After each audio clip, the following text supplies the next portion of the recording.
तो hello everyone, कैसे हैं आप सभी।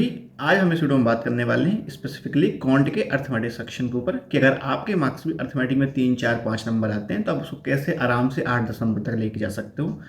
मतलब पक्का पक्का है, अगर आपने ये चीज़ें इंप्लीमेंट की तो डेफिनेटली आपके मार्क्स इंप्रूव होंगे। बस इन चीज़ों को ठीक से सुनना और ठीक से उसका मीन निकाल के इंप्लीमेंट करना। तो अगर आप भी वो एस्पिरेंट हो जिसने अर्थमेटिक पढ़ रखी है, उसके बाद भी मार्क्स नहीं आते हैं, कई बार ऐसा होता है कि आप क्वेश्चन आपको पता होता है कि अप्रोच क्या है, कैसे सॉल्व होगा, बट वो सॉल्व होता नहीं है। हम उस सारी चीज़ों पर आज बात करने वाले हैं, कैसे आप उन चीज़ों को ठीक करोगे। ठीक है। और अगर आप एक ऐसे एस्पिरेंट हो जिसने अभी अभी अपनी स्टडी शुरू ही की है, उसे अपनी अर्थमेटिक इंप्रूव की है, तो भी ये वीडियो आपको हेल्प करेगी। आप इससे एक चीज़ समझ पाओगे कि आपको अर्थमेटिक को एक्चुअली में ले कैसे चलना है। क्योंकि कई जगह से हमने ये सुन रखा है कि पहले आप प्रॉपर अर्थमेटिक के पोर्शंस को कवर करो, फिर उसकी प्रैक्टिस करो, देन जाके आपसे क्वेश्चन सॉल्व होंगे। बट ऐसा नहीं होता है। अगर आपने अच्छे से भी पढ़ रखा है तो जो क्वेश्चंस आपने पढ़ रखे हैं वो तो सॉल्व हो जाते हैं, लेकिन जैसे ही कोई क्वेश्चन मॉक टेस्ट उठ के आता है, कोई वेरिएबल आ गया एक्स के फॉर्म में, वाई के फॉर्म में, परसेंटेज के फॉर्म में, वैसे ही सारी चीज़ें खराब हो जाती हैं। फिर नहीं समझ में आता कि अब क्या करना है ना। हमको पता होता है क्वेश्चन सॉल्व कैसे होगा, हमको सारी चीज़ें पता है, लेकिन क्वेश्चन की जो फ्रेमिंग होती है एक्चुअली में स्टार्ट कहाँ से करना है, ये चीज़ें इक्वेट कैसे करेंगी, कैसे एक्स फाइंड आउट होगा, कैसे परसेंटेज निकलेगा, कैसे रेशियो बैलेंस करनी है, ये सारी चीज़ें ना वहाँ पे इम्प्लीमेंट हो नहीं पाती। जबकि ये चीज़ें पता है कि क्वेश्चन सॉल्व ऐसे होगा, इसके बाद ये करना है। ये सारी प्रॉब्लम्स बहुत सारी कॉमन प्रॉब्लम भाई जो मैंने फेस कर रखी है। तो उम्मीद करता हूँ जो चीज़ें मैंने फेस कर रखी हैं वो चीज़ें आप भी फेस कर रहे होगे। तो अगर आप भी उस तरह के एस्पिरेंट जिसने पढ़ तो रखा है बट उससे समझ में नहीं आ रहा कि यार दिक्कत कहाँ आ रही है, तो डेफिनेटली ये चीज़ आपको हेल्प करेगी। ठीक है, फिर शुरू करते हैं। देखो, अर्थमेटिक के भी जो स्पेसिफिक पोर्शन होते हैं वो ऐसा कंप्लीट अर्थमेटिक जैसा कुछ नहीं होता। अर्थमेटिक के भी 2 4 टुकड़े होते हैं। तो पहला टुकड़ा होता है जो नेसेसरी टॉपिक का टुकड़ा होता है, जैसे हम परसेंटेज, रेशियो, फ्रैक्शन वैल्यूज ये बोलते हैं ना। मतलब ये वो टुकड़ा है जो आपको करना ही पड़ेगा, जहाँ पे average, percentage, ratio, fraction values का एक कॉम्बिनेशन यूज होता है, जो आपके कंप्लीट क्वांट का भी बेस है और कंप्लीट अर्थमेटिक का भी बेस है। क्योंकि इसके बिना आप ना ही डीआई बना सकते हो, ना ही सिंप्लीफिकेशंस जिसे हम स्पीड मैथ का पोर्शन बोलते हैं, और ना ही आपके अर्थमेटिक बनेगी। तो ये वो टुकड़ा है जो आपको आना ही आना चाहिए। तो परसेंटेज, एवरेज, रेशियो और फ्रैक्शन वैल्यूज, ये सारी चीज़ें आपको, मतलब ये मैंडेट चीज़ें हैं, है ना। इसको आप बोल सकते हो प्री रिक्विजिट है किसी भी चीज़ को सॉल्व करने का। और मैं इतना तो जानता हूँ कि आप सबने परसेंटेज वगैरह ये सब कुछ पढ़ रखा होगा कि भाई काफ़ी टाइम से आप प्रिपेयर कर रहे होगे, तो इतना तो सबको आता ही है। प्रॉब्लम इसके बाद शुरू होती है जब बात आती है इम्प्लीमेंटेशन की, है ना। देखो, अगर हम इस 3 4 टुकड़ों को अलग अलग करके कवर करने वाले हैं तो थोड़ा सा टाइम लेके देखना, ठीक है, पहले ही बता रहा हूँ मैं। देखो, अगर आपने जो आपका प्री रिक्विजिट है वो कवर कर रखा है कि हाँ मुझे परसेंटेज के कॉन्सेप्ट्स का आइडिया है, कैसे यूज़ होता है, एवरेज का आइडिया है, मुझे रेशियो का आइडिया है, तो अब इसके आगे क्या। देखो, इसके आगे जो रेस्ट की अर्थमेटिक बचती है उसके भी कई पोर्शन होते हैं जो एक टॉपिक होते हैं जो थोड़ा सा इजी होते हैं लेकिन कैलकुलेटिव ज़्यादा होते हैं। जैसे प्रॉफिट एंड लॉस कैलकुलेशंस वाला होता है, आप निकाल तो लोगे बट कई बार वो एक्स के वेरिएबल में आने की वजह से टाइम लग जाता है ना। कई बार फ्रैक्शन वैल्यूज होती हैं, कई बार मतलब एकदम से अननोन वैल्यूज आ जाती हैं, X A B C Y के फॉर्मेट पे आ जाती हैं। जो होती है ट्रेन्स के साथ, बोट एंड स्ट्रीम के साथ, है ना, पाइप एंड सिस्टम के साथ, ये सबको आइडिया होता है कि भाई क्या करना है, ये 3 लोगों की एफिशिएंसी है, उस टाइम से मल्टीप्लाई कर देंगे, टोटल वर्क आ जाएगा, डिवाइड कर देंगे इंडिविजुअल से तो एफिशिएंसी निकल आएगी। ये तब तक तो ठीक है जब तक क्वेश्चंस डायरेक्ट उठ के आते हैं ना, लेकिन जैसे ही वेरिएबल इंसर्ट कर दिया जाता है कि मान लो किसी की एफिशिएंसी एक्स है और दूसरे की एफिशिएंसी एक्स प्लस 10% है, तई से सारा बेड़ा गर्क हो जाता है कि अब क्या करना है भाई, है ना। क्योंकि फिर नहीं समझता यार कि कैसे निकलेगा वर्क, कैसे निकलेगा बैलेंस, फिर सारे एवरेज और इसके कॉन्सेप्ट धरे के धरे रह जाते हैं।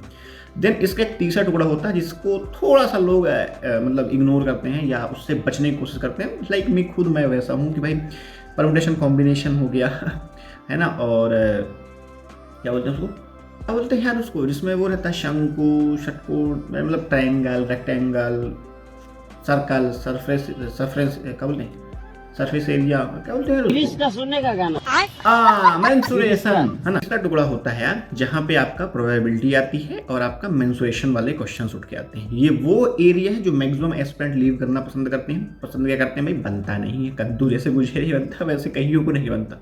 उम्मीद करता हूँ आपसे भी नहीं बनता होगा ना।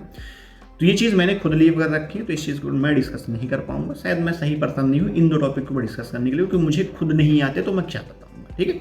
खैर फिर भी अगर जिन तरीकों की हम बात करने वाले उस तरीके से चलोगे और आपका मतलब आपकी लर्निंग स्किल मस्त है भाई, तो आपके लिए तो वो भी काम कर जाएगा। ठीक है, जो बेसिक चीज़ें हैं वो ये है कि आपको हर एक अर्थमेटिक टॉपिक का एक बेस कोर कॉन्सेप्ट होता है, वो पता होना चाहिए। एवरेज का ऐड करके डिवाइड कर देना है ना। बोर्ड एंड स्ट्रीम का रिलेटिव स्पीड क्या है, सेम डायरेक्शन में क्या होगी, टाइम स्पेंड डिस्टेंस का टोटल वर्क कैसे निकलेगा, है ना, टाइम एंड वर्क का टोटल वर्क कैसे निकलेगा, टोटल डिस्टेंस कैसे निकलती है। तो ये सारी चीज़ें बेसिक है, ये सबको आता है, सबने इतनी प्रैक्टिस कर रखी है भाई, सबने एफर्ट डाल रखे होते हैं। अब बात आती है कि इसके आगे क्या और कैसे। जनरली आप लोगों ने सुन रखा होगा कि आप सारे टॉपिक्स पढ़ो, फिर उसकी पीडीएफ से क्वेश्चन की प्रैक्टिस कर लो, देन आप गुड टू गो हो जाएगा। नहीं होता भाई, लिटरली बता रहा हूँ, नहीं होता। मुझसे खुद नहीं हुआ, आपसे भी नहीं हो रहा होगा। और ये ना होने की वजह ये है कि जब आप किसी स्पेसिफिक पीडीएफ से जिस क्वेश्चन को आपने सॉल्व होता है अपने आंखों के सामने स्क्रीन पे देखा हुआ होता है, आपको उसका ना लॉजिक और अप्रोच दोनों का आइडिया होता है बैक एंड पे, है ना, कि यहाँ से वैल्यूज उठेंगी, यहाँ पुट इन मतलब यहाँ पुट ऑन करना और यहाँ से इक्वेट हो जाएगी। लेकिन जब कोई आप नया क्वेश्चन से गो थ्रू करते हो जहाँ पे वैल्यूज थोड़ा सा डिफर कर जाती हैं, तभी आपकी पेन रुक जाती है कि अब कैसे निकलेगा। वहाँ पे जो आपको चीज़ हेल्प करने वाली है भाई वो है क्लासेस। ठीक है, जनरली आपने सुना होगा, लोग कहते हैं एक बार आपने पढ़ लिया डीपली देन आप प्रैक्टिस करो। नहीं भाई, नहीं होता है। तो सबसे जो बेस्ट तरीका है अर्थमेटिक को इम्प्रूव करने का वो है मैक्सिमम क्वेश्चन की प्रैक्टिस। लेकिन उस प्रैक्टिस के लिए आपको टीचर्स पे पूरी की पूरी डिपेंडेंसी रखनी है। अगर आपको अपना अर्थमेटिक इम्प्रूव करना है तो टीचर्स जो भी मैथ एंड क्लासेस लेके आते हैं अर्थमेटिक की, या कोई शॉर्ट क्लास आती है अर्थमेटिक की, आपको हर एक क्लास को थॉरोली देखना है कि टीचर किस तरीके से वैल्यूज़ को उठाते हैं, कहाँ पुट करते हैं, कैसे पुट करते हैं, उसको पुट करने की वजह क्या है।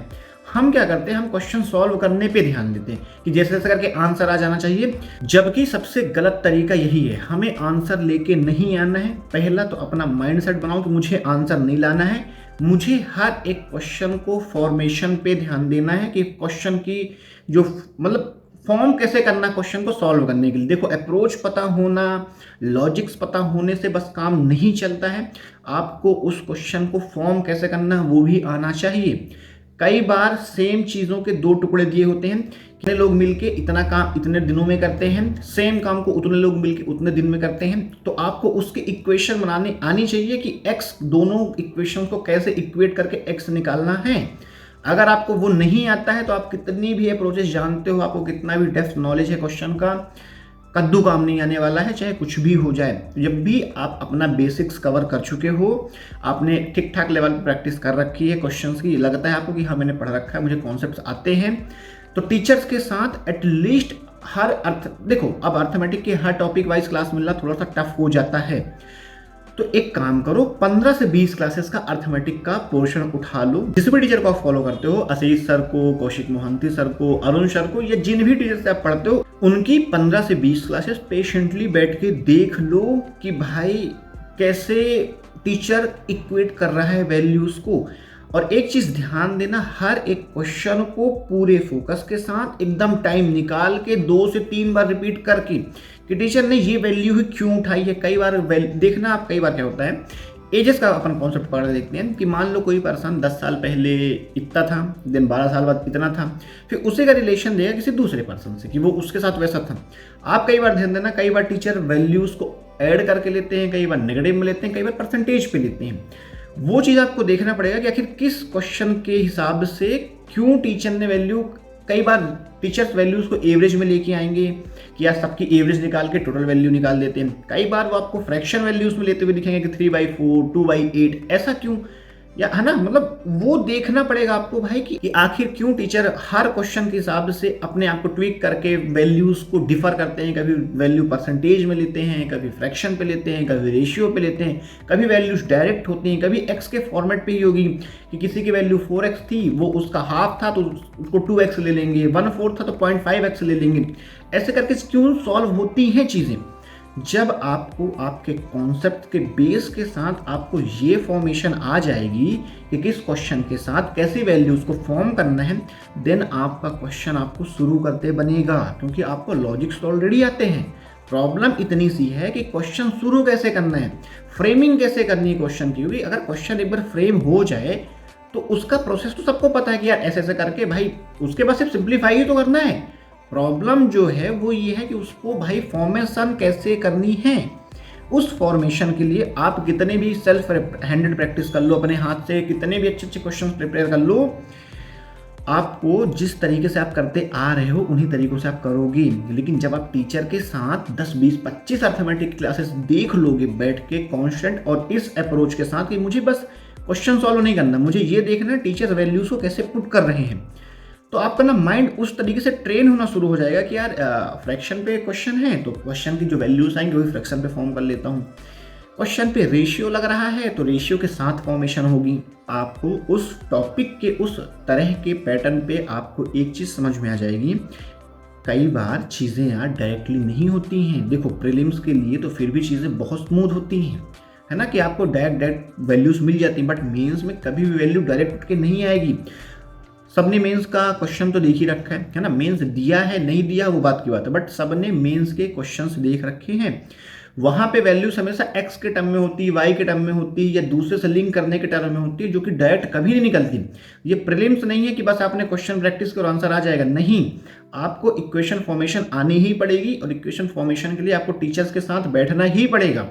और अगर आपकी अप्रोच ये है कि बस मुझे क्वेश्चन सॉल्व करना है, कद्दू नहीं हो पाएगा भाई, इस तरीके से ऐसे कभी नहीं कर पाओगे। और अर्थमेटिक में कोई भी चीज़ इंप्रूव करने के लिए आपको ना क्वेश्चंस की वैल्यूज़ को कैसे उठाना है वो सबसे ज़्यादा जरूरी भाई, सबसे बड़ा मुद्दा ही वही है कि आप अपना क्वेश्चन शुरू कैसे करते हो। जिसे हम अप्रोच का नाम लेते हैं वो एक्चुअली में यही है कि आपका क्वेश्चन कहाँ से कैसे शुरू हो रहा है ना भाई। क्वेश्चन तो कोई भी सॉल्व कर देगा, सबको जिसने अर्थमेटिक पढ़ रखी है, जितना इतना वक्त दे रखा भाई, सारे के सारे कैपेबल हैं, कोई भी ऐसा नहीं कि कैपेबल नहीं है। कोई जल्दी बनाएगा कोई देर बनाएगा, पर बना सब देंगे। यहाँ वहाँ का लॉजिक लगा के सबका आंसर आ जाएगा। पर प्रॉब्लम ये है कि यहाँ वहाँ का लॉजिक ना लगाना पड़े, एक बेस हो हमारे पास, इन क्वेश्चंस को ऐसे शुरू करना है, वो चीज़ें आपको हेल्प करेंगे आपको अर्थमेटिक इंप्रूव करने के लिए। सीधे सीधे जिन भी टीचर्स को आप फॉलो कर रहे हैं उनकी 15, 20, 25, 30, 35 मैराथन क्लासेस देख लीजिए अर्थमेटिक के ऊपर, या उनके अर्थमेटिक का सेशन जो उन्होंने इंडिविजुअल टॉपिक पे ले रखे हैं यूट्यूब पे देख लो। कोई जरूरत नहीं है पेड क्लासेस पे, कोई भी टीचर भाई कोई भेदभाव नहीं करते हैं। जो पेड पे पढ़ा रहे हैं भाई यूट्यूब पे पढ़ा रहे हैं, बस पेड का फर्क इतना है कि वहाँ वो सिस्टमेटिक पढ़ा रहे होते हैं, यूट्यूब पे थोड़ा सा ऐसे मिक्स में चीज़ें होती हैं। तो जो आपके पास अवेलेबल है, किसी का पेड है पेड से देखिए, किसी के पास नहीं है आप यूट्यूब से देखो, मोर देन सफिशिएंट है भाई यूट्यूब, मतलब हो जाएगा आपका काम यूट्यूब से ही, है ना। आराम से 15, 20, 25 क्लासेस देखो अर्थमेटिक की, आराम से देखना। 1.25x 1.5x में मत देखना, 1x में देखना। टीचर के साथ अप्रोचेस देखो, किस क्वेश्चंस पे क्या लग रहा है, लर्निंग के हिसाब से देखना, क्वेश्चन सॉल्विंग के हिसाब से नहीं। देन जब आप एक ही देखो, एक स्पेसिफिक चीज समझो, प्रीलिम्स में आने वाले कॉन्सेप्ट और उनके लॉजिक्स लगभग एक जैसे ही होते हैं, थोड़ा मोड़ा ट्विक होता है, एकदम फिक्स पैटर्न ही होता है प्रीलिम्स के लिए। मेंस में वेरिएशन ज़्यादा होती है क्योंकि वहाँ पे एग्जामिनर के पास बहुत सारे स्कोप्स होते हैं, है ना। तो अगर आपको अपना प्रीलिम्स सॉर्ट करना है, आप आराम से 20-25 क्लास देख लो अर्थमेटिक की किसी भी टीचर के प्रीलिम्स के ऊपर, आराम से आपके मार्क्स 8, 10, 12 नंबर आने लग जाएंगे। जहां भी आपके 3, 4, 5 मार्क्स आ रहे हैं ना, ये आपको टाइम लगता है। आप बस 20-25 क्लास एक बार अर्थमेटिक की करके देखो टीचर्स के, लिटरली ब्लाइंडली किसी टीचर की 20-25 अर्थमेटिक की क्लासेस करो, बस लर्निंग प्रोसेस से कि वो कैसे अप्रोच कर रहे हैं क्वेश्चन को, आप करके देखो, आपका प्रीलिम सॉर्ट हो जाएगा। आप जहां 4, 5, 6 नंबर पाए थे वहां आराम से 8, 10 नंबर निकाल पाओगे क्योंकि आपके पास सारी इक्वेशन फॉर्मेशन आ जाएगी। लेकिन अगर आप चाहते हो कि आपका मेंस भी साथ साथ इंप्रूव होता चला जाए, तो मेंस अर्थमेटिक की क्लासेस भी देखना शुरू करो। आपके कॉन्सेप्ट कितने भी बढ़िया हो, टीचर के साथ जब मेंस की अर्थमेटिक सॉल्व करो, तो मेंस की अर्थमेटिक कभी भी ऐसे डायरेक्ट नहीं आती, वो 1-2 चीज़ों को मर्ज करके देते हैं। लेकिन एक बात याद रखना, जो बेस कॉन्सेप्ट लग रहा होता है वही बेस कॉन्सेप्ट आपका मेंस में भी यूज होगा, बस आपको उससे इक्वेशन फॉर्मेशन आनी चाहिए। आपने सुन रखा होगा प्रैक्टिस करो, प्रैक्टिस साथ चीज़ें इंप्रूव हो जाएंगी। भाई कैसे हो जाएगी? जब आपके पास अप्रोचेस नहीं होंगी, आपके पास लॉजिक्स नहीं होंगे, तो आप सेम तरीके से क्वेश्चन सॉल्व करते आओगे जिस तरीके से करते आ रहे हो, और उन तरीकों से मार्क्स इंप्रूव नहीं हो पाते यार। आपको टीचर के साथ अपनी न्यू अप्रोचेस डेवलप करनी पड़ती है, आपको आपका थिंकिंग प्रोसेस चेंज करना पड़ता है, क्वेश्चन को देखने का तरीका चेंज करना पड़ता है। कई बार बहुत लॉन्ग क्वेश्चन जिसमें बहुत सारी डिटेल है, टीचर यूं देख के चुटकी बजाते सॉल्व कर देते हैं कि यार यहाँ से ये आ गया।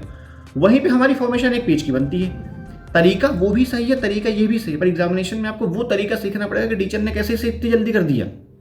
उन चीज़ों के लिए आपको अर्थमेटिक की क्लासेस देखनी ही पड़ेंगी, कोई इसका शॉर्टकट नहीं है कि इतनी प्रैक्टिस कर लो, दिन के 50 लगा लो, नहीं, ऐसा कुछ नहीं होता है। जितनी ज़्यादा आप क्लासेस के साथ प्रैक्टिस करते हो उतने ज़्यादा आपका माइंडसेट डेवलप होता है कि क्वेश्चन बाय क्वेश्चन आप कैसे वैल्यूज उठाओगे, आप वैल्यूज के हिसाब से अंदाजा लगा लोगे क्वेश्चन। जैसे कई बार हम x मान के शुरू करते हैं, लेकिन कई बार 2x मानना पड़ता है, कई बार 4x मानना पड़ता है। तो ये डिपेंड करता ना कि भाई आप किस वैल्यूज को कैसे लोगे। तो वो डिपेंडेंसी आपको हटानी पड़ेगी इस चीज़ को समझते हुए कि भाई कौन सा क्वेश्चन किस तरीके से सॉल्व होना चाहिए, है ना, जिसे हम अप्रोच कहते हैं। तो टीचर्स के साथ बैठ के उनकी अर्थमेटिक की क्लासेस को कंप्लीटली देखो, लर्निंग पर्पस से देखना कि मुझे बस ये जानना है कैसे सॉल्व हो रहा है, कैसे सॉल्व नहीं होगा, किन क्वेश्चंस को कैसे लीव करना है। कई बार पार्टनरशिप के क्वेश्चंस दिखने को बहुत ईजी होते हैं, सबको लॉजिक पता होता है, वो बहुत लेंदी होते हैं, है ना। तो उसको कब लीव करना है, कब नहीं लीव करना है, ये सारी चीज़ें आपको अपनी हैबिट पे डेवलप करने के लिए टीचर के साथ थोड़ा टाइम देना पड़ेगा। तो अगर आपने अपना अर्थमेटिक कंप्लीट कर रखा है फिर भी मार्क्स इंप्रूव नहीं हो रहे हैं, तो चाहे वो प्री हो चाहे वो मेंस हो, अगर आपको प्री पे कमांड चाहिए 15-20 क्लासेस आप प्री की देख लो, गारंटीड भाई आपके मार्क्स जहाँ 4-5 आ रहे थे वो आराम से 10-12 तक पहुंच जाएंगे। बहुत आराम से 9-10 मार्क्स आप स्कोर कर लोगे, क्योंकि 15-20 क्लासेस में आपके पास वो सारे अप्रोचेस, वो सारे टाइप, वो सारे पैटर्न होंगे कि प्रीलिम्स में जो क्वेश्चंस इजीली आ रहे हैं। आप करके देखो, 1 महीना, लिटरली बता रहा हूँ, आप 1 महीने में 10-12-15 क्लास अर्थमेटिक लगा के देखो। मैं मतलब डेफिनेटली आपको कह रहा हूँ भाई, आपको इंप्रूवमेंट दिखेगा। जब मैं भाई बिलो एवरेज एस्पिरेंट जिसकी अर्थमेटिक छोड़ो भाई, मुझे कसम से बता रहा हूँ काउंट में ना DI सॉल्व करने में भी दिक्कत होती थी, बट ओवर द टाइम मैंने ये चीज़ लर्न की कि भाई चीज़ें कैसे करनी है। मैं मतलब भाई स्टैंडर्ड तरीक़ों से मेरा काम नहीं हो पाया, मेरी लर्निंग प्रोसेस उतनी अच्छी है नहीं, इसलिए मुझे इतना टाइम भी लग गया चीज़ों को इम्प्रूव करने में, है ना। ऐसे करके आप 10-15 क्लासेस करके देखो, आपको डेफिनेटली ये फ़र्क दिखेगा। जब आपका प्रीलिम्स में आपको फ़र्क दिखना शुरू हो जाएगा ना, लिटरली आप बता रहा हूँ, सेम चीज़ अर्थमेटिक की आप मेंस के लिए करके देखना कि मेंस की क्लासेस करो, मेंस का क्वेश्चन कैसे उठाना है। आप 30-35-40 क्लासेस जैसे ही अर्थमेटिक की फिनिश कर लोगे, सुनने में ज़्यादा लग रही होंगी 30-35-40 क्लासेस, बट एक चीज़ समझो, अभी आपका जैन चल रहा है, फेब, मार्च, अप्रैल, मई, जून, 5-6 महीने आपके पास पढ़ने के लिए। अगर 1 महीने में आप 10-12 क्लासेस भी करते हो तो 2 से ढाई महीने की आपकी, भाई बता रहा हूँ लिटरली, आप 2-2.5 महीने जब अर्थमेटिक पे ढंग से टाइम दे लोगे ना, जब आपके पेपर आएंगे आपको सारे कॉन्सेप्ट आते होंगे, आपको सारे लॉजिक्स पता होंगे, और सबसे जो बेहतर चीज़ है, आपको उस क्वेश्चन के अप्रोच पता होगी कि क्वेश्चन शुरू कैसे करना है। कई बार सब कुछ आते हुए भी अगर आपको ये नहीं आता कि क्वेश्चन कैसे शुरू करना है, सारी की सारी चीज़ें किसी काम की नहीं है। और कई बार आपको ये पता है कि क्वेश्चन शुरू कैसे होगा, तो कहीं ना कहीं से वैल्यूज हो ही जाती है, जुगाड़ हो ही जाता है ना। था प्री प्लस मेंस के लिए कि आप अर्थमेटिक की क्लासेस को एक अप्रोच चेंज करके देखो कि क्वेश्चन को शुरू कैसे करना है, क्वेश्चन को सॉल्व कैसे करना है, ये आपको सब बता रहे हैं भाई, लेकिन आप ये सीखो क्वेश्चन को शुरू कैसे करना है। जब आपको शुरू करना आ जाएगा ना, लिटरली आपको एंड करना भी आ जाएगा, क्योंकि शुरू करना ही सबसे बड़ा टफ टास्क होता है, एंड तो हो ही जाता है भाई। अब जब मरता कहना करता वाला काम है, जब आप नदी में उतर ही जाओगे ना भाई, तो या तो डूब ही जाओगे या तो पार लग ही जाओगे। तो पहले नदी में उतरना सीखो, नदी के उस पार जाना है, बोट से जाऊंगा, ये मत करो, पहले नदी में उतरना सीखो। जब आप उतरना सीख जाओगे तो देखो कितने बार डूबोगे, 1 बार डूबोगे, 2 बार डूबोगे, 10 बार डूबोगे, 11वीं बार तो नकोगे भाई। और जब आप 1 बार क्रॉस कर जाओगे ना, तो आपको अपने ऊपर कॉन्फिडेंस आ जाएगा कि अरे अब तो मैं देख लूंगा, अब अर्थमेटिक प्री की हो चाहे मेंस की, सब सॉल्व कर दूंगा मैं, क्योंकि आपको अप्रोच पता है। क्वेश्चन सॉल्व होगा नहीं होगा वो बात की बात है, पहले आप भाई फॉर्मेशन तो सीखो। तो उम्मीद करता हूँ ये वीडियो हेल्प करेगी आपको। हाँ, थोड़ा लॉन्ग हो गई है, हो सकता है एक्स्ट्रा चीज़ें मैंने काफ़ी सारी यहाँ वहाँ की बता दी हैं, बट वो सारी चीज़ें काम करेंगी। तो जो भी सीरियस एस्पिरेंट है, जिसको लिटरली अपनी चीज़ें फिक्स करनी है, एक बार ये चीज़ें करके देखो, ये चीज़ें डेफिनेटली आपको हेल्प करेंगी। मुझे की हैं, जब भाई अगर मैं 8-10-12 मार्क्स स्कोर कर पा रहा हूँ, डेफिनेटली आप भी स्कोर कर पाओगे। बस इन चीज़ों को थोड़ा ध्यान से टाइम दे के सीखना, हड़बड़ाना नहीं, घबराना नहीं, थोड़ा वक्त लगेगा पर भरोसा रखना। हमेशा याद रखो, जो भी एक प्रोसेस होता है उस पर आपको उतना टाइम देना पड़ता है और उतना भरोसा रखना पड़ता है। तो भरोसा रखना, थोड़ा टाइम देना, चीज़ें पक्का इंप्रूव हो जाएंगी। ठीक है, फिर उम्मीद करता हूँ ये वीडियो आपको हेल्प करेगी। अगर कोई और डाउट रह गया हो आप मुझे कमेंट में ड्रॉप कर देना, मैं देख लूँगा। अगर मुझे पता होगा या मुझे नॉलेज होगी, मैं वो भी सॉल्व करने की कोशिश करूँगा। ठीक है, फिर आज के इस वीडियो को यहीं तक रखते हैं, फिर मिलेंगे किसी और दिन किसी और वीडियो पे।